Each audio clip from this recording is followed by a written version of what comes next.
بسم الله الرحمن الرحيم ربنا آتنا في الدنيا حسنة وفي الآخرة حسنة وقنا عذاب النار رب اجعلني مقيم الصلاة من ذريتي ربنا تقبل دعاء اللهم أنت السلام ومنك السلام وعليك يرجو السلام تبارك يا ذا الجلال والإكرام اللهم صل على سيدنا محمد وعلى آله وصحبه أجمعين صدق الله العظيم.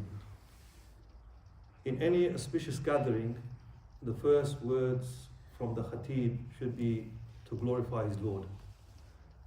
Every prophet of Islam, from Adam alayhi salam to Al-Habib, Khairul Khalqillah, Muhammad Mustafa sallallahu alayhi salam, the first teachings was Tawheed, Tawheedul Islam. Every Anbiya and Rasul has taught Tawheedul Islam. Every Anbiya and Rasul also spoke about Dajjal, the danger of Dajjal. Every Anbiya and Rasul was guided by the will of Allah. Every Anbiya and Rasul would have an opportunity to speak with Jibreel alayhi salatu wasalam, who was the in-between go between Allah and the Rasul in the dunya. So every Nabi, every Rasul never made a mistake. Never listened to modern scholars where they will say this Rasul made a mistake, this Nabi made a mistake. Allah subhanahu wa ta'ala declared himself that no Nabi and no Rasul makes a mistake. So modernists, they try to conflict the Shariat, they try to destroy the deen. And some of them, unfortunately, modernists are internally working. So they might look like Muslim, they might behave like Muslim, but they're writing kitabs actually against the deen. So why do you have gatherings like this? What is the purpose? It is to enlighten us that we don't actually celebrate the birth of the Prophet ﷺ. We do the amal of the Nabi sallallahu alaihi wasallam. So what does that mean? So we have to go back and look at two kitabs. One is by Imam Tirmidhi, the Shama'il.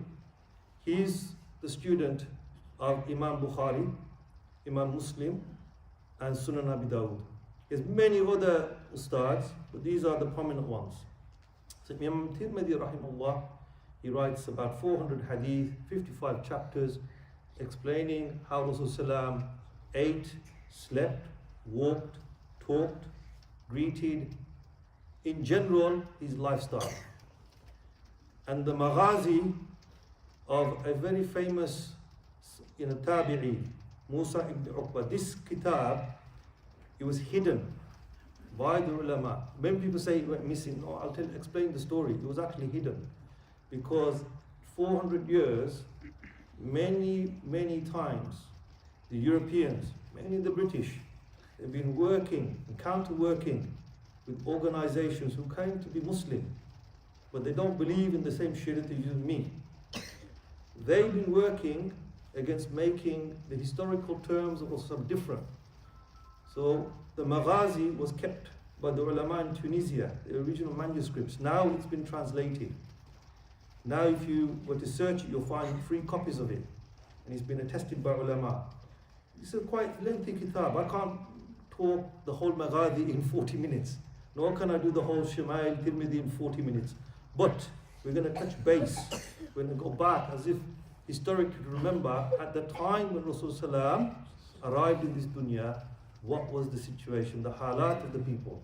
What is known as Ayyam al-Jahiliyyah, the days of ignorance. The people around the Kaaba had placed so many idols that the shirk was unbelievable. Where Allah says, La sharika lahu. They were bringing Allah's name and other names of idols. And you see back to the time of Isa alayhi salam, that he fought to tell the people of his time, he is Isa Rasulullah. But after Allah's taken him to Jannah to return back later, they twisted it and made him Na'uzu Billah, the Son of God. Na'uzu Billah, the God. Na'uzu Billah. Everyone should say Na'uzu Billah. You should ask Allah for repentance after you say such a thing. The only reason I'm saying it is to remind you it's all fake. So when Rasulullah came at the time, this was a situation of Ayyam al-Jahiliyyah. The people were so jahil that if they had daughters, it was a flip coin. Now, when the son is married in our time, he gives the actual dowry. He gives the dowry, the husband. But in that time, the daughters were given the dowry. So the pressure felt so much and immense that if a father could not pay the dowry, he'd literally bury his daughter alive. And this was the situation, Ayam al-Jahiliyyah. The people who had been given high lofty status would just look at people in a manner that they were worse than cats and dogs. This was Ayam al-Jahiliyyah. Rasulullah came as rahmatul lil alameen, a mercy for the worlds. He didn't just come for the city of Makkah. He didn't come for Hijaz. If you look at where Islam now is, it's spread across every corner. We'll touch base with what the Sahaba did, where their magnitude of ilm came from. When Rasulullah arrived, his father, Abdullah, has already passed away. He's an orphan child. Nobody wants to take the orphan child. The Bedouins come and they would take a child so they could bring up the child in a clean environment. Because Makkah was a situation where there was vices and illnesses and diseases happening. Children's lifespan was very short. So they would be taken out of Makkah, and the actual people who took them were Bedouin. One Bedouin is Halima radiallahu ta'ala anha. She didn't even meet the Prophet ﷺ, but she's just heard he's having no father, and nobody was actually willing to take the Prophet ﷺ. And then she knocked on the door, met Bibi Amina, and then she's looked at Prophet ﷺ and she fell in love. And she took the Prophet ﷺ into her arms. At that moment, she was a very weak lady, even young. She was skinny, thin, she had her own child. But the minute she picked up Rasulullah ﷺ, Allah had given her the strength. Her body had transformed. The animal they came on, some say it was a donkey, some say it was a camel. They said this animal looked like deathbed. As soon as Rasulullah is sitting, this animal turned into a galloping horse. It overtook all the other animals. When they arrived back into their very poor situation of living, the husband of Halima, he had got into debt because he had bought so much seeds, but no rain was coming. As soon as Rasulullah arrived, Allah's given the mojis of rain. He's panicking, throwing seeds everywhere. Within a few months, those seeds became plants, and he finished his debt off by selling whatever he could sell. And a situation arose after 2 years. They have to return the child back, and then returning back, she asked Rasulullah's mother, can I keep him just for 1 more year? She said, okay. It was actually at this point that Rasulullah, his first time, the 2 angels of Allah is sent to open the chest and put the thalj, the snow of the Jannah. The brother, they call it a milk brother, because Halima had a son already. And Rasulullah was suckling from her, so they're known as milk brother. He witnessed and he saw this and he got so fearful, he started shouting, Qatl, Qatl, death, death, murder. They came running, the Prophet Rasulullah laid down, and then they decided they should return him back. But in that short time, Halima radiallahu ta'ala, she attests that so much had happened before him and so much great things happened with him. Then we look at the time Rasulullah had with his mother, it was 6 years. Then he had 12 years with his grandfather, and then he was given to Abu Talib. Abu Talib swore that he would be like a father, not like a sasa, like a father. Wherever he went, Rasulullah went. The first expedition was actually when they went to Ash-Sham. The Sham today we know it as Jordan, Syria, Lebanon, the Al-Quds, Palestine, Iraq. This is the Sham. Rasulullah traveled to Damascus, Syria. While he was there was Buhayra, the Christian monk, who believed in the Tawheed of Allah, and Rasul Allah at that time was Isa alayhi salam. Remember, Rasulullah was 12 years old. No Quran was revealed to him. This Buhayra, this Christian monk, he was watching Rasulullah very carefully, a cloud following him, and he looked at him and said, what is the name of your nephew? He says, Muhammad. He says, Muhammad, and he opened up the scriptures so that in the Bible, Atam Ahmadun fahuwa Muhammadun. There will come a prophet by the name of Ahmad and he'll be Muhammad. So he didn't want anyone to know. So he invited Abu Talib and he said, bring your nephew. And then he took a glance on his back and he saw the khatam, the seal of the Prophet ﷺ. It's like a birthmark. He warned Abu Talib, be careful of the Yahudi. They find out who he is, they'll kill him. The great things will happen in his time, and bad things will happen to those who don't believe in Allah in his time. So he didn't think nothing of it. He took his nephew back. A few years later, Rasulullah ﷺ is reaching the age of 20 plus come to 25. Khadija bin Khuwaylid's uncle is looking for a merchant, somebody to look after the goods and sell them. So they speak to Abu Talib and say Rasulullah sallallahu alaihi wasallam was known as Al-Amin. Let's get this straight. He was given the title by the Juhala as Al-Amin because he never told a lie. He always spoke the truth. They used to call him Muhammad bin Abdullah Al-Amin because Rasulullah sallam was not known as a prophet yet. He had not reached 40. He had not given the people the dawah of Islam yet. So he was given this great title already by the Jahil people. Even people like Abu Lahab, Abu Jahl used to call him Muhammad bin Abdullah Al-Amin. Muhammad, the son of Abdullah, the rightful one, the truthful one, the correct one, the one that never lies, the one that speaks the truth, as-Sadiq. So now he's making an expedition. In the first time, the uncle of Khadija bin Khuwaylid sees all of the monies and he says, Subhanallah, not a single penny has been miscounted. All goods accounted for. Money is all given correctly. And Rasulullah is not taking his wages. Whereas people in the past, shortcut undertake some, every dirham, I take 10 dirham from every 100, shortcut and say, oh, we got robbed, we had this. Rasulullah spoke the truth. This is when the great families, they came together and this was decided by Abu Talib and Khadija bin Khuwaylid's uncle that Rasulullah and Khadija should be married. They should be married. And the marriage took place. Allah blessed them with 4 daughters and 2 sons. And in that time, Rasulullah was so pious in everything he was doing. There was a situation in Makkah where the Kaaba is made out of mortar and bricks. It's easily to break down with too much water. It's not like the brick building we have here. It rained heavy. One of the walls of the Kaaba Sharif had been destroyed by the rain. So the 4 tribes, they all came together as a clan and said, we're going to rebuild it. But one of them has embezzled money, so it wasn't being built properly. And then one of them had got into a battle with the other 3 tribes saying, I have the right to put Hajar al-Aswad back in the corner. The other said, I have the right. They're going to kill each other. The one said, whoever walks past now, he'll make the decision. And by Allah's will, Allah sent Rasulullah on that path. He walked past and they all shouted, look, it's Al-Amin, the truthful one. We asked him. Rasulullah said, bring out a chadar, a cloth. Each one of you tribesmen hold the cloth. Bring it into the corner and I will then push the black stone into the corner. And all 4 agreed this is the best way because we all have the haq of picking up the black stone. We put it into the corner and he pushed it in and no one's going to argue. These are some examples of what the people had entrusted to Prophet ﷺ before his nabuwwat was given. Now we come to the stage where Rasulullah would leave Makkah when people would invite him to occasions of Jahiliyyah. He would never go. He would spend time outside Makkah, at Jabal al-Hira.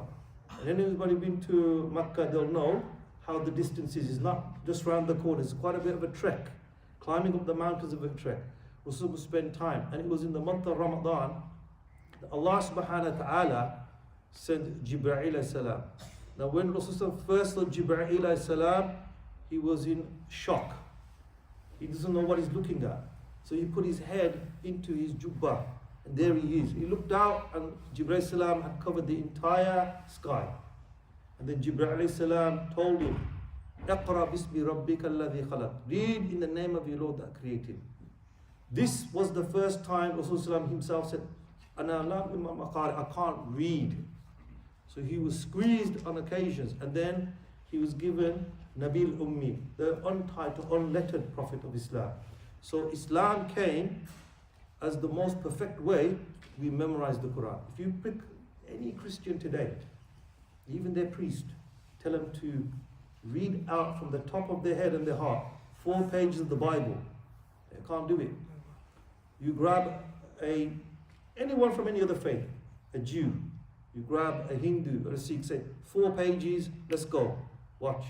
They can't quote it. If you grab any child above the age of 11 and see how many surahs is not, it's at least 4 sides. And that shows you that the Quran Majid is to be memorized. You just read it, you memorize it as well. So when those young children came here, it is not about the mistakes. Some people will probably, I made me. No, I don't look at that. He's a child. He's still learning. He's going to go through that phase of learning. And we should encourage them. And more encouragement brings that child to believe that yes, I can do it. Because memorizing the Quran is one of the most important factors in which why we have the Quran today in the perfect manner. Memorizing the Quran brings nur into the heart. It brings rahmah between couples. Reading Quran, memorizing Quran, and applying the Quran brings all of this. So when Rasulullah returned back, and he's telling his beautiful wife, Khadija radiallahu anha, cover me, shaking. She's asking, what has happened to you? He said, today Allah has decided that I am the Rasul of Allah, Khatam al-Nabiyyin. And her answer was, well, if you are the Rasul of Allah, then I must become the first believer of Islam. That was the attitude. That was the way people were in that time. The close family connection became the first members of the Shariat of Islam. After time, Allah subhanahu wa ta'ala was teaching Rasulullah and you and me about sabr. Because some of us want everything right now.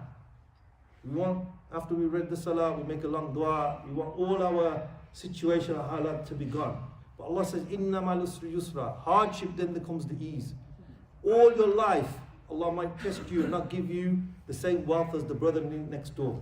Or the man you're seeing on some advertisement showing you so much wealth and health and what he's got. Allah may not give you any of that because Allah's tested you because He believes giving you less made you a better person. Sometimes you look at the so-called people who are having so much wealth. They have so much wealth they become a target. They can't walk the street like you and me. They can't go to the corner shop. They have an entourage of security. They feel like they're in prison as well. They have mental breakdowns.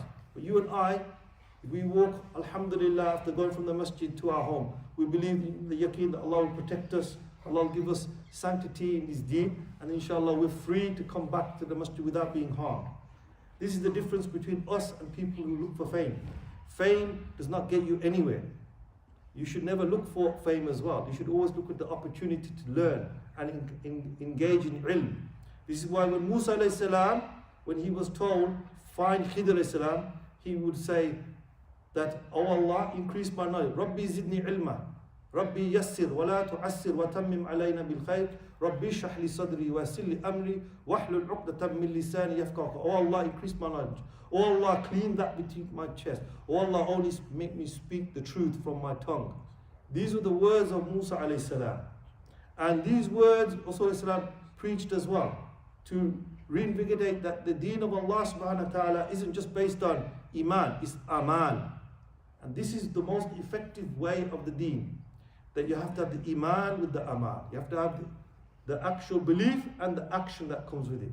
So when Rasulullah is waiting patiently, later on the Quran is being revealed, more are entering Islam. Then Allah subhanahu wa ta'ala gives him the path to now go in front of the Kaaba and preach to the people of Mecca. And when he arrives, he's seeing everybody listening to him. He says, oh my people, on my right, if the Roman Byzantine army is there, would you believe me? He said, of course, because you are who? Al-Amin. On my left is the Persian army. They've come to conquer us. Would you believe me? He said, as you believe me and all my life you have believed me, I come with the virtue of the words. Ashhadu an la ilaha illallah wa anna Muhammadan Rasulullah. I testify no God but Allah. And I am, not me, I am meaning Prophet ﷺ, the messenger of Allah ﷺ. Everybody was just in shock. Abu Jahl, Abu Lahab waited for a situation to arise like this. And then they started their vandalism against Rasulullah. They started telling people, throw rocks, throw what you can. He's going against Lat wa Uzzat, these two big idols. He's going against this Hubal, he's going against, and they were ready to literally destroy as many Muslims as they can. And then Allah subhanahu wa ta'ala placed Hamza in the middle. Hamza radiallahu ta'ala came, he said, I believe in whatever my nephew has said. He didn't even hear the call of Islam. He just said, whatever my nephew said, I believe in him. And everyone was backing off because Hamza radiallahu ta'ala was a warrior. He was known as a person that you would not want to cross. And Umar bin Khattab. But Umar bin Khattab never became Muslim yet. We'll get to that in a minute. As soon as Allah has given Hamza radiallahu, that's it. The people are backing off. And the Shariat is slowly getting stronger. Still, many occasions, Many Muslims are being targeted. Many things are happening against the Muslims inside the city of Makkah. And at one situation, Rasulullah is praying in front of the Kaaba. Abu Lahab, Abu Jahl and the cronies, they're all giggling and laughing. They found a dead carcass of an animal. He says, I'll give the person XYZ amount of dirham if he takes the carcass. Now, I'll remind you, this dead animal had maggots coming out of it. There's a very foul stench. It had died. And they said, whoever can throw this, while they would not say Muhammad sallallahu alaihi wasallam, they said Muhammad bin Abdullah. Now they stopped calling him Al-Amin as well. Yeah, because they said he's lying. So they called him Muhammad bin Abdullah. He said, you can throw this carcass on his back while he's on the floor and said that, I'll give you. So someone Jahil picked it up and threw it on his back. Rasulullah stopped his prayer. He went in front of the Kaaba. He's covered in this najas. He said, oh Allah. And he named one person and he named Umar bin Khattab. And then later on, within a matter of time, Umar bin Khattab became Muslim. You see, that's the power. You know one thing you have to understand. Every time a negative came, every time a negative came, what the kuffar, the mushrik thought was negative. Later Allah gave a positive. Something greater happened instead. And as they were pushing, the barbarism, the murder, the killing was happening to the ummah inside Makkah, Allah decided that now the hijrah has to happen. So he commanded that Rasulullah make hijrah. Rasulullah made hijrah to a city known as Yathrib. But this was known, Yathrib, now we know it as Madinat al-Rasul, Madinat al-Nabi, Madinat al-Munawwara. We're giving it the city Munawwara of the great lights. Madinat al-Rasul, the city of the Rasul. Madinat al-Nabi, the city of the Nabi sallallahu alayhi wasallam. Now we know is this. So Rasulullah sallallahu alayhi wasallam sent one group to go to Abyssinia. He heard that the king of Abyssinia wanted to know a bit about Islam. Because the king of Abyssinia said, I believe in Allah and I believe Isa as my prophet. So he welcomed them. And then the group quickly made hijrah under cover of night to Medina al-Munawwar. Rasulullah sallam, instead of going towards Medina, he went in the opposite direction because he knew the kuffar wanted to capture him. And then he hid in a cave. After hiding in the cave, they could not find him. He arrived in Medina al-Munawwara. And this is where you have that famous nasheed, Tala al-Badru alayna, because the children and the adults were singing this. But what makes Rasulullah more important here is not Allah subhanahu wa ta'ala just giving him the title of Rahmatul lil Alameen, Habibullah. Not just this, it's his actions. Allahu Akbar. He was covered in dust. Whereas Abu Bakr Sadiq was on the camel. So the people who are inside Medina Munawwara never met Rasulullah, but they were embracing Islam. These are the Ansari. They thought this man on the camel was the Prophet. Then the Muhajirun, they said, La, la, la, la. Who are Nabi? This is our Prophet, the one who does all the actions. And when they saw Rasulullah was in dust, he walked, they said, only a true guided Prophet would do such action. He wouldn't just talk, he would do the walk. This is the difference of the Prophet. You see, we are the people where we're not just supposed to listen to talks. We're supposed to act upon what we listen to. This is where you have to go to your ulama. You see, you have the Quran and Hadith. Maybe say Quran and Hadith, but you can't just literally pick up the Quran and look at the ayat and apply it without not knowing tafsir of Quran. We can't just pick up Hadith in Bukhari, Muslim, Tirmidhi, Nisa'i, Ibn Majah without not knowing the Mustalah al-Hadith. This is where the ulama who have studied the kitabs, they come together and understand his fiqh. The derivation is called jurisprudence. And you'll find an example. So, inside Medina al-Munawwara, there was many things happening. Good things were happening. And then on the second hijrah, 17th of Ramadan, an army is on its way from Mecca. First time Rasulullah is now going to have to go into a battle.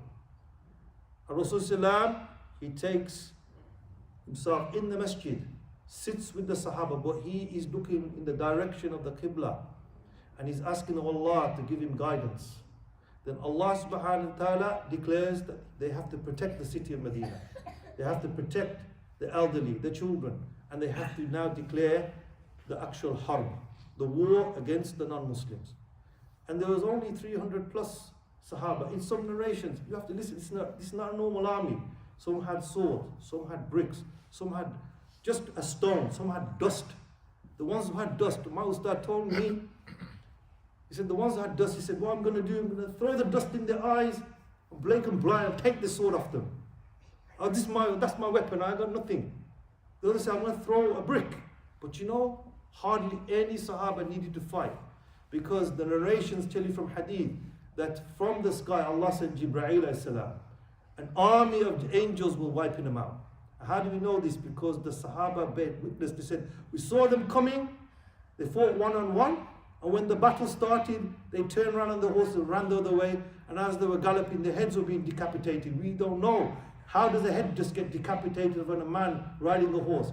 And the Rasulullah bear witness and said, this is Jibreel salam and his army. He took these people's heads off. And they bear witness this. Later on, we have the Battle of Uhud. Never listen to those modernistic scholars who say that the Sahaba made mistakes. Na'udhu billah. Anybody who talks against Sahaba doesn't even know what they're talking about. They were after Rasulullah, he said, خَيْرُ كَرَنِ كَرَنِ ثُمَّ الَّذِينَ يُلُونُهُمْ ثُمَّ الَّذِينَ يُلُونُهُمْ. The best after me is my Sahaba. Then tabi'een and taba tabi'een. So how is anybody daring to make conflict? You find modern scholars have written things against the Sahaba. Na'uzubillah. Have no idea what they're putting themselves into. History of Islam, the Sahaba, yes, they have ikhtilaf. Let me give you an example of ikhtilaf. There was once they went to a battle. One Sahaba was cut badly. He's bleeding. One group of Sahaba said, okay, he'll make tayammum and he'll clean himself with tayammum. We'll help him that way. The other group said, no, he's not in cleanliness, he needs to make full ghusl. So they went with the ghusl one, and then he passed away because of the water. He's washing his body and he infected his area and he passed away. Now, when they returned back, Rasulullah was making a head count. All the Sahaba who came back. So where is he? We went to bury him, he died. How did he die? Because one group said we make tayammum. He said, as for those who tend to make by water, you get one reward. As for those who make by time, you get twice the reward. In other words, Rasulullah was saying it was a fiqh issue. That the tayammum covers if you are in a situation of, let's say, you've cut your body, you broke your arm, you can't find water, water is very expensive, then you make the tayammum. When people don't know the fiqh masla, they're going to follow this masla. But if they knew the fiqh masla, they'll understand where you apply tayammum. So the Shariat of Islam was already, the fiqh was being applied by the actual Sahaba.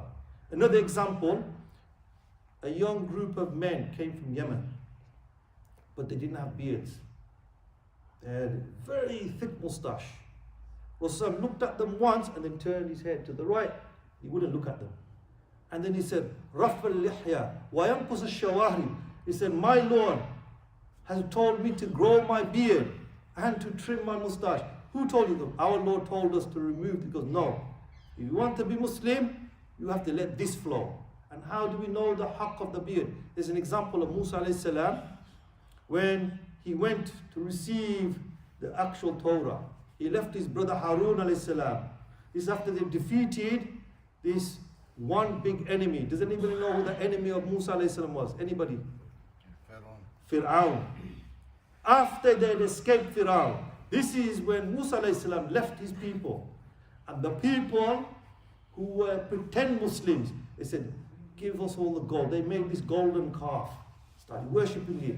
Harun alayhi salam could not stop them. So how do we know about the beard situation? Because Musa alayhi salam grabbed his brother Harun alayhi salam by the forelock of the beard. He said, what have you let them do? This is an example of how we know the Anbiya and Rasul kept long, thick, flowing beards. And if you look at that hadith, Raf al-Lahya, rough, grow, let it grow. وَيَنْقُصَ الشَّوَارِبِ. And trim your moustache. Listen, I'm not having a go at anyone who's trimmed their beard, but I'm trying to explain to you that we don't get to Masla Masail just because we've read a kitab. We need to understand the positioning of what the Sahaba did, what the Tabi'een did, Taba Tabi'een did. And then you take that Masla from there. You'll find that the madhahib from the actual Tabi'een. This is the Salaf al-Salihin. Imam Tirmidhi is the student of Imam Bukhari. They're from the Salaf al-Salihin. Yeah? This Maghadi, written by Musa ibn Qutayb, it is from the Tabi'een's time. That many ulama, they read the kitab. This is the Tabi'een. He said, there's no other kitab that narrates so much about Rasulullah in terms of his lifestyle like the Maghadi. Now the Maghadi is available in English translation. I recommend you all get a copy. It's free. It's been you can download it online for free. If you want to buy the hardback, buy it. What is ilm? When someone tells me what's ilm, I say it's not just kitabs. It's the pathway to journey of learning. It is what you see Rasulullah did himself in Medina al-Munawwar when he sat before Fajr next to a tree. And the Sahaba, now anybody who's been to Medina al-Munawwara in December, January will bear witness. It is cold, especially Fajr Salah. You need to wear a scarf, you need to wear jumpers. It is cold. So this example of these Sahaba sitting, and they were in as-suffa, they're wearing the woolen clothes, and they were sitting still, so still, that even after Salah, when they were still, Allahu Akbar, the birds were perching on them like they thought they were trees. That's the kind of ilm the Sahaba were gathering. They would literally just sit there memorizing every hadith, every ayat of Quran. If they saw Rasulullah in a particular way wearing his jubbah, they'll copy him. They will fulfill everything they saw from him. In Imam Tirmidhi's Shamal, he says, you know, Kana Nabi Sallallahu Alaihi Wasallam ba'idan mithlu shajaran. We're far away, Rasul looked like a tree. But if Rasul claimed close to you, it was your height. This is something of a mu'jiza. An example of another mu'jiza. They're in a battle. They've destroyed the kuffar. Now there's not enough water. One Sahaba, he has leather bottle. Remember those days? They had leather stitched up with bottle. He said, Subbul ma'al al-yadayn. Pour the water on my hands. Rasul said this. And he read a dua, so secretive. He says, and the Sahaba bear witness. The fingertips turn into Niagara Falls. Allahu Akbar. Gushing water. The Sahaba started taking the jubbah off. Only they're covering the aura, and they went for a big swim. Because they were so hot, they were feeling sweaty, they were gathering the water, the animal, Allahu Akbar. This is an example, a mu'jiza of Rasulullah. Another one, Battle al-Khandaq, where the kuffar lay besieged, and they used the tactic of Salman al-Farsi. And you see sometimes Rasulullah gave the name of the Sahaba from their community. Salman the Persian, Salman, Bilal al-Habashi. Bilal, he was from Habashi, the Ethiopian. It's nothing bad. When I was studying with the ulama abroad, there would say, Anta Sadiq min al-Bangladeshi. You're Sadiq. No, I live in England. Okay, Brittany. You're Brittany. No, just call me Sadiq.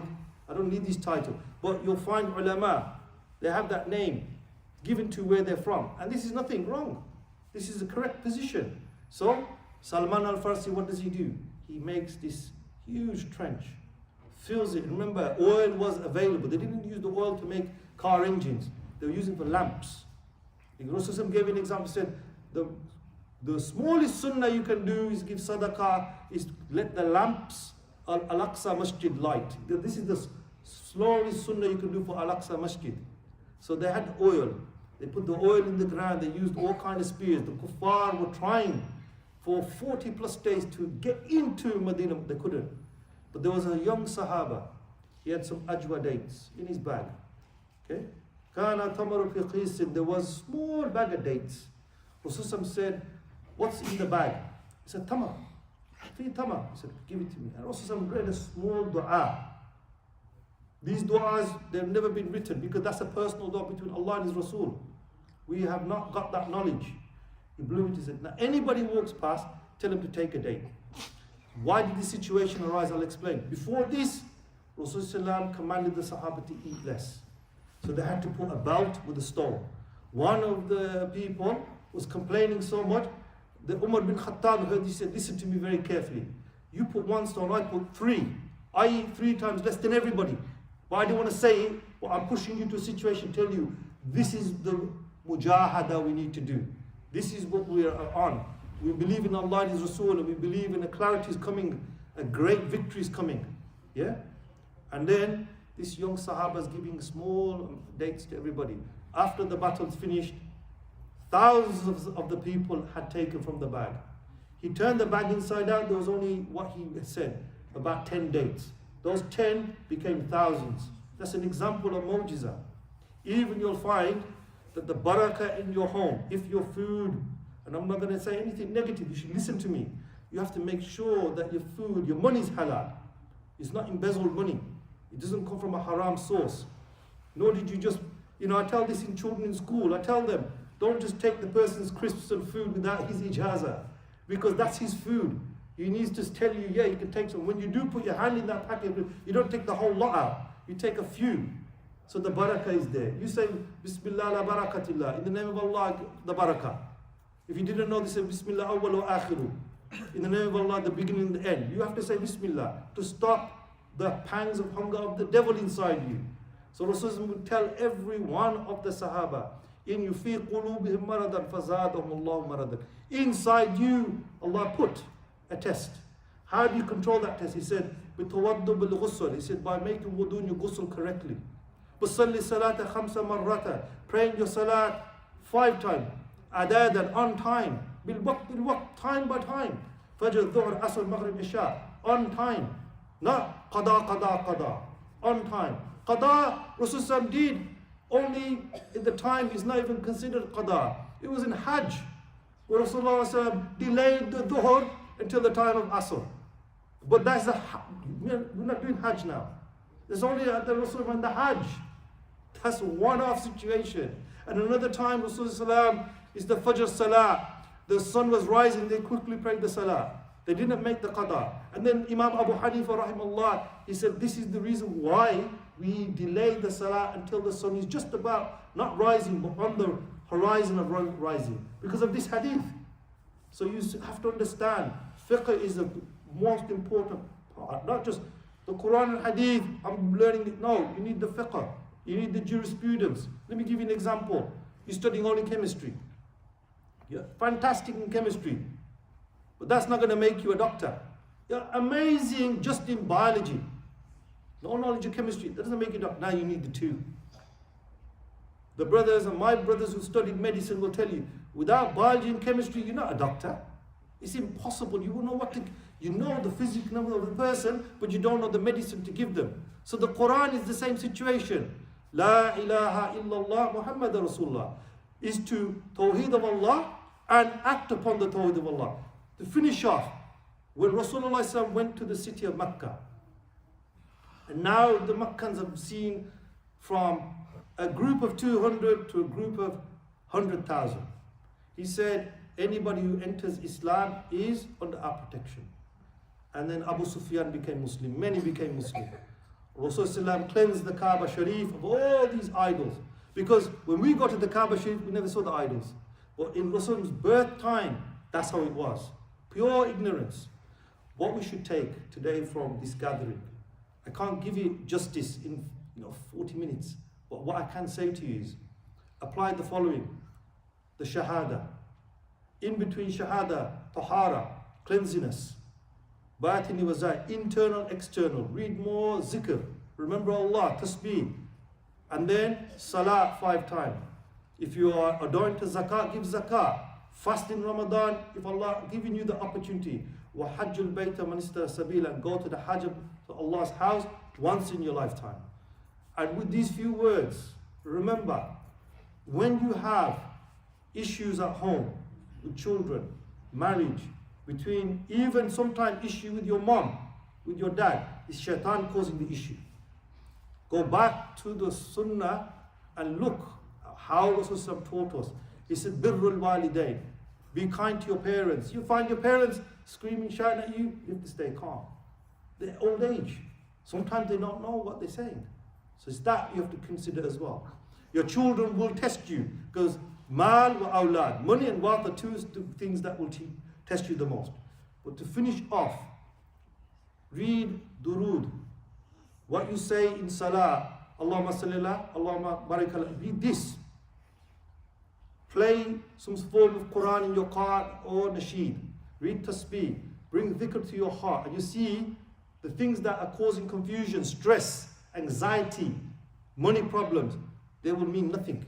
Because you see the pathway is the akhirah.